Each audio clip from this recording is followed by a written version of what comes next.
శ్రీమాత్రే నమః. విద్యాస్తూపం.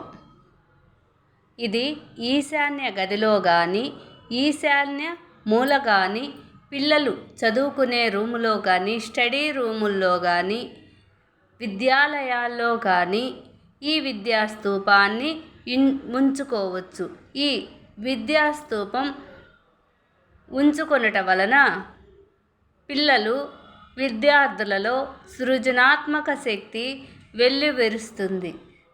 ప్రతి ఒక్కరూ పిల్లలు ఉండే గదిలో విద్యాస్తూపాన్ని ఏర్పరచుకోండి. స్టడీ రూమ్లో, క్లాస్ రూముల్లో కూడా ఏర్పాటు చేసుకోవచ్చు.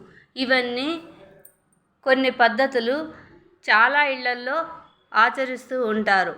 విద్యాస్తూపం విద్యార్థులకు విద్యాభివృద్ధి కొరకు. ప్లీజ్ సబ్స్క్రైబ్ చేయండి, షేర్ చేయండి, లైక్ చేయండి.